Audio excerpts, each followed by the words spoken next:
O principal propósito das nossas encarnações, das nossas reencarnações, é desenvolvermos a nossa capacidade de uma convivência harmoniosa, procurando, evidentemente, superar eventuais dificuldades que existam.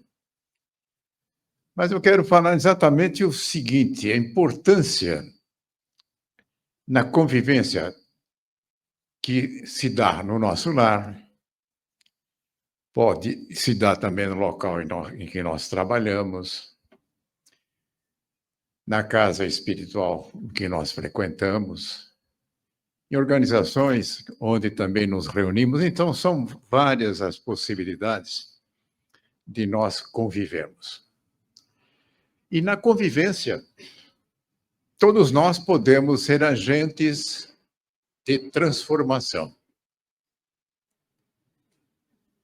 Mas para que nós possamos dar a nossa contribuição no sentido da transformação, é necessário que nós tenhamos uma compreensão de qual é exatamente os passos, quais são as condições para que isso possa acontecer. Começamos com informação. A informação pode ser disponibilizada de várias formas. Podemos recomendar um livro, um texto qualquer, podemos, com a nossa própria fala, passar uma informação. O passo seguinte, de grande importância, passar a informação. As pessoas que recebem a informação compreenderam aquilo que lhe foi passado?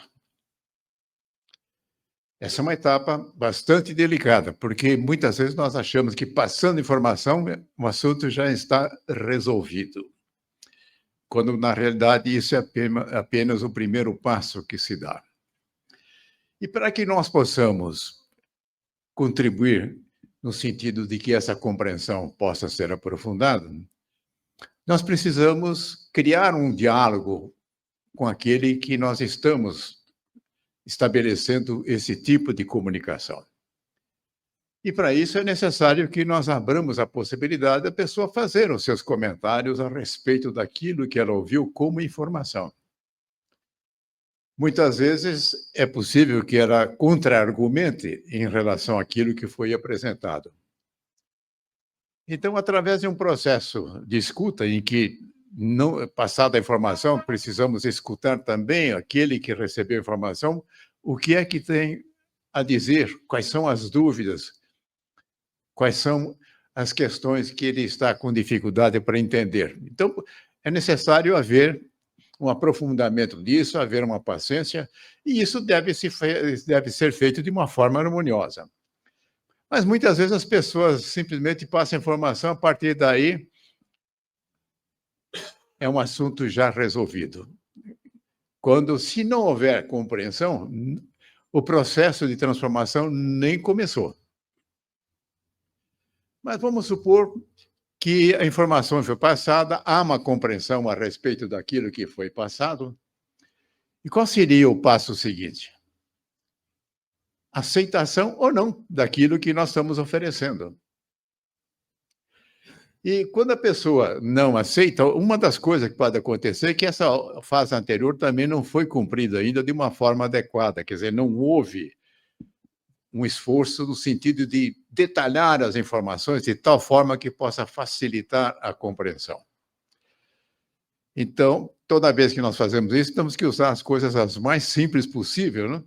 Não complicar a informação que nós estamos fazendo. Mas, compreendido, entendido, é possível que a pessoa aceite ou não aceite aquilo que nós estamos fazendo. Bom, no caso dela não aceitar, o que fazer? Nós podemos verificar se há uma possibilidade de continuarmos ainda conversando a respeito daquilo para aprofundar. E, muitas vezes, a própria objeção da pessoa, pode ser que ela tenha, seja uma forma de nós aprendermos com a objeção da pessoa, né? Então, o aprendizado é uma via de duas mãos. Quer dizer, nós não apenas ensinamos, nós aprendemos e ensinamos. Então, é necessário que haja esse espaço. E muitas vezes nós nos surpreendemos. Aquilo que nós achávamos que estávamos compreendendo, nós passamos a informação que estamos passando, nem nós tínhamos a compreensão adequada. Então, muitas vezes, a falta de aceitação é porque ainda o trabalho não foi feito. Agora, entretanto, pode chegar a um ponto que certamente a pessoa não tem interesse naquilo. E nós devemos forçar a aceitação? De forma nenhuma. Quer dizer, a aceitação é algo que pertence à liberdade da pessoa. Não vai ser a nossa pressão que vai fazer com que nós tenhamos sucesso, que a aceitação seja adequada, em que ela não esteja sendo constrangida. Então, a aceitação tem que ser livre. Ela não pode ser imposta. E muitas vezes, nessa fase, começa a haver algumas ameaças. Não? Se você não considerar isso, você vai ter problemas na sua vida. Né? Não é por esse caminho que nós vamos abrir a aceitação de uma forma plena e harmoniosa. Muito bem. Então, informação, compreensão, aceitação. E falta o quarto passo, ação.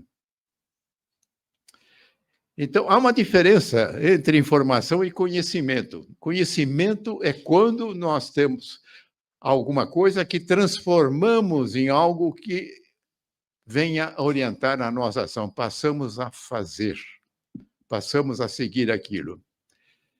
E se nós estamos querendo passar esse roteiro para as pessoas, certamente nós vamos ser muito mais bem-sucedidos se nós, pessoalmente, já passarmos por esses 4 níveis, né?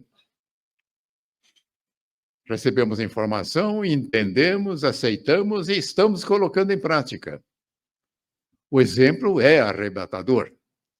Isso vale especialmente quando nós estamos falando com crianças. Com as crianças, essas etapas todas, até uma certa idade, não funcionam. A única coisa que funciona era observar o que é que nós estamos fazendo, o que é que nós estamos falando. Aprende por imitação. Posteriormente, vai haver um momento em que é possível cuidar da forma como eu mencionei. Mas agora eu quero entrar num outro caminho, que seria o oposto daquilo que nós pretendemos alcançar com esse roteiro. Vamos falar um pouquinho a respeito da crítica. Percebam que o caminho que eu analisei até agora não tem crítica nenhuma nisso aí, né? É um roteiro de aprendizado, de entendimento, de livre aceitação e de colocar isso em prática. É muito comum nós ouvirmos uma expressão, a crítica construtiva. Bom, quando está dizendo isso, então já está admitindo a hipótese de que existem aquelas que não são construtivas. Mas será que a crítica é construtiva? Vamos ver. A crítica pode ter como objetivo duas coisas. Ou as coisas que as pessoas fazem ou têm, ou aquilo que a pessoa é, a sua integridade. Então, vamos deixar claro qual essas duas coisas. Aquilo que as pessoas fazem ou não fazem, e tem, isso está muito claro para nós o que é. Agora, o que é integridade? Uma forma de atingir a integridade da pessoa, ela faz alguma coisa que nós não gostamos, nós chegamos, mas você é burra, você só faz coisa errada, não adianta não insistir com você, você não ouve. Não está sendo considerado aqui que a pessoa fez o que ela tem, e sim está sendo atacado aquilo que é a integridade da pessoa. É aí que se dá aquela história do julgamento. Isso é um julgamento. E quando se fala para não julgar, para não se atacar a integridade das pessoas. No tocante àquilo que as pessoas fazem, o que tem, muito bem, especialmente pode ser que seja alguma coisa que nós não aprovamos, que não nos agrada, podemos fazer um comentário a respeito daquela pessoa que está fazendo, mas nunca fazer com que isso chegue ao ataque à integridade. O que muitas vezes as coisas começam por observação em função daquilo que as pessoas fazem ou têm, mas como não há uma concordância nisso, logo começa a haver um ataque à integridade. E quando chega nesse nível, aquilo que era uma crítica, que alguém achava que era um caminho para estar ajudando, pode levar a um afastamento, pode levar a consequências muito mais graves, na medida em que começa a haver esse ataque à integridade da pessoa. Muito bem. Agora, especialmente, nós temos que considerar o seguinte: que as críticas que nós fazemos pode ser de passagem, alguma coisa que certamente nós não vamos repetir a crítica que nós fizemos, mas pode haver uma outra situação em que isso se dá em ambientes em que é uma convivência constante com a pessoa. Isso pode ser lá na nossa casa, pode ser no local que nós trabalhamos, e alguém começa a usar a crítica constantemente, talvez até a respeito de uma única coisa exclusiva, ou pode ser de várias coisas. É aquilo que nós costumamos dizer: está pegando no pé do outro. Agora, aí então nós temos que começar a perceber o seguinte: se uma crítica se repete dentro da mesma temática e não está dando resultado, eu pergunto: se nós estamos fazendo alguma coisa na vida e aquilo que nós estamos fazendo não está dando resultado, o que é que nós temos que fazer? Nós temos que mudar aquilo que nós estamos fazendo, não? Mas, entretanto, que nós temos o hábito, muitas vezes, de insistir naquilo que não dá resultado e continuarmos nessa mesma proposta. Mas aí vamos verificar o seguinte: quando nós fazemos uma crítica, nós podemos provocar uma reação na pessoa. Por aí nós já vamos perceber se há uma recusa em que a pessoa esteja querendo aceitar aquilo. Mas a pessoa: não, eu estou só querendo te ajudar. Ah, está querendo ajudar? Então, o primeiro passo para que aquilo que nós queremos oferecer como ajuda possa ser bem-sucedida deve começar com uma pergunta: você quer a minha ajuda? E a pessoa pode dizer: eu quero. Então, certamente ela vai poder se colocar numa predisposição em que é possível fazer até observações a respeito daquilo que a pessoa faz. É evidente que nada da integridade da pessoa, né? Isso não vai funcionar nunca.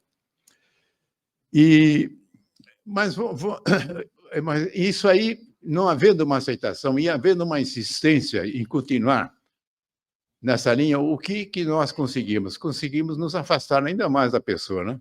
Especialmente se ela faz parte da nossa convivência. Nós estamos simplesmente deixando de termos uma oportunidade fantástica de fazer aquilo que nós viemos fazer aqui, aprender a conviver com as pessoas. Então, uma situação como essa, certamente não é a melhor situação para que nós possamos realizar isso. Agora, pode haver uma outra condição em que a pessoa não responde, não reage àquilo que nós estamos apresentando como crítica. Eu pergunto: isso não está produzindo nada no interior da pessoa? Como é que nós vamos saber? Agora, em relação àquilo que vai no íntimo da pessoa, nós podemos imaginar a seguinte situação: a pessoa está preparada para receber a crítica que nós estamos oferecendo? E especialmente aquela que é constante, é no mesmo tom, na mesma proposta, uma crítica que se repete, que se repete, se repete. E a pessoa não reage. É possível que nós estejamos criando uma condição muito grave na vida dessa pessoa. Muitas vezes a falta de reação, né, em que ela simplesmente se coloca numa condição: não consigo fazer isso que a pessoa está falando. Agora, quando a pessoa sente-se diminuída diante das críticas da pessoa, o que é que acontece de uma forma grave? A autoestima da pessoa vai lá para baixo. E o que nós devemos entender por autoestima? Autoestima é aquela em que nós gostamos de ser reconhecidos e gostamos de ser merecedores. E nesse ataque permanente, essas duas coisas desaparecem. Não é nem reconhecida e nem a pessoa é tida como merecedora de alguma coisa. E com isso, fazendo a contraponto com aquilo que eu comecei falando, a maneira de nós darmos a nossa contribuição para que haja uma transformação não é através da crítica. É através da informação, do cuidado em que possa haver a compreensão daquilo que nós estamos apresentando, criando um espaço para que a pessoa aceite ou não aceite aquilo que nós estamos fazendo, e dessa forma, então, nós estamos no caminho certo. Quer dizer, o que transforma não é imposição. O que transforma depende de aceitação. Antes da aceitação, depende da própria compreensão daquilo que está sendo apresentado. E eu costumo dizer que existe uma pedagogia do terror. Essa pedagogia do terror usa de 3 elementos: medo, vergonha e culpa. São as 3 coisas que absolutamente não transformam ninguém. Pelo contrário. Medo afasta as pessoas. Inclusive, uma coisa interessante, né? É fundamental para que nós possamos aceitar a contribuição das pessoas, que haja uma confiança entre nós e a pessoa. Se a pessoa se apresenta de uma forma tal, da qual nós passamos a ter medo, existe confiança nessa pessoa? De forma nenhuma. Isso vale para Deus também, né? Tem medo de Deus. Por que medo de Deus? Medo exatamente faz com que nós não tenhamos confiança nele. Daqui a pouco ele vai nos pegar aí, né? O que nós devemos fazer é aquilo que está no maior mandamento ensinado por Jesus, é amar a Deus e não ter medo de Deus. Existe uma situação, entretanto, em que a crítica pode ser construtiva. Mas para que isso aconteça, a única pessoa que tem a condição de fazer com que a crítica seja construtiva é aquele que recebe a crítica, e não é aquele que produz a crítica. E qual é a condição para que isso possa ser construtivo? Que a pessoa simplesmente leve em consideração aquilo que está falando. Pode ser que aí tenha algumas observações interessantes, até eu vou usar aquilo que a pessoa está falando. Mas se não houver esse passo de aceitação, aquele que critica nunca vai dar essa condição de que aquilo seja construtivo. Então, para que nós não cometamos um equívoco, não? Eu disse, eu quero ajudar. Então, pergunte à pessoa, você quer ajuda? Então, existem situações em que a pessoa muitas vezes pede, olha, eu gostaria da sua apreciação a respeito de tal coisa que eu fiz, ou tal coisa que eu comprei, tal coisa que eu tenho. Bom, ela está se abrindo para receber um tipo de apreciação. É evidente que a forma em que isso é feito é tranquilo, enquanto que quando a crítica é imposta, não é tranquilo, não. Já, as vibrações já não são lá muito boas, quer dizer, há um choque já de vibrações entre aquele. Enquanto numa outra situação em que a pessoa se dispõe a ouvir isso, claro que ela está se oferecendo uma condição receptiva. Na outra condição, não existe a receptividade, existe uma recusa em aceitar aquilo que está sendo apresentado. Então, nessa situação, a pessoa pode estar recebendo uma cesta de limão e fazer uma tremenda limonada. Mas isso somente, a limonada só faz aquele que recebeu o limão, e não é aquele que dá o limão que vai encontrar esta condição. Então, com isso, a proposta de hoje aqui é mostrar que o caminho da transformação não tem absolutamente nada a ver com crítica nem com imposição, ao contrário. Quer dizer, precisa haver um clima favorável entre aquele que está transmitindo a informação e aquele que está recebendo, que se não existir esse clima favorável, não há transformação nenhuma, pelo contrário, o que pode existir é um afastamento. Portanto, a crítica certamente não é a forma adequada. E, lamentavelmente, nós temos ainda, nas próprias escolas, a falta de uma compreensão disso. Muitas vezes, criticar o erro que o aluno faz, essa não é a forma de você ajudá-lo. A forma de ajudar é procurar ver qual é a dificuldade que a pessoa está tendo para fazer aquilo e quais são as possibilidades para superar a dificuldade. Então, não é crítica.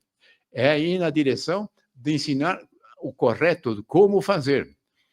E se porventura nós estamos diante de alguma coisa que não nos agrada uma pessoa, talvez nós pudéssemos chegar com uma proposta de mudança e não com a crítica em si. E aí, sempre observando, tendo cuidado de perguntar se a pessoa está interessada em comprar aquilo que nós estamos vendendo. Então, aqui se estabelece, portanto, uma fronteira muito importante. Aquilo que vem de fora como imposição não transforma.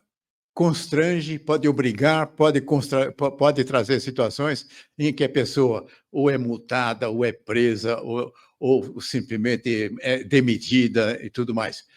Isso não transforma. Isso, quer dizer, quando existe esse tipo de ameaça, a pessoa pode se conformar a isso para que não receba a punição, mas não que ela se transformou. Vamos pegar um pequeno exemplo aqui, né? Vocês usam o cinto de segurança? Por quê, hein? No passado ninguém usava, ainda que tivesse o cinto de segurança. Aí o Estado veio, baixou uma lei e, concomitantemente, estabeleceu qual é a punição, qual é a multa. Muito bem, se nós simplesmente revogássemos essa lei, as pessoas todas continuariam usando o cinto de segurança? Nós certamente entendemos que é importante o uso do cinto de segurança, mas todos iriam continuar? Eu diria que só vão continuar aqueles que usariam, mesmo que não houvesse a lei. Enquanto que aqueles que sofreram uma imposição só vão usar por causa da multa, por causa dos pontos na carteira. Eu estou pegando apenas um exemplo, mostrando que, se de um lado, para organizar a sociedade, nós precisamos ter essas determinações impositivas, senão isso seria uma bagunça, até aí tudo bem. Mas o erro é achar que isso transforma a pessoa. E nessa direção, há um equívoco tremendo com o que se faz com aqueles que têm a liberdade privada, né? Que vão para as cadeias. Né?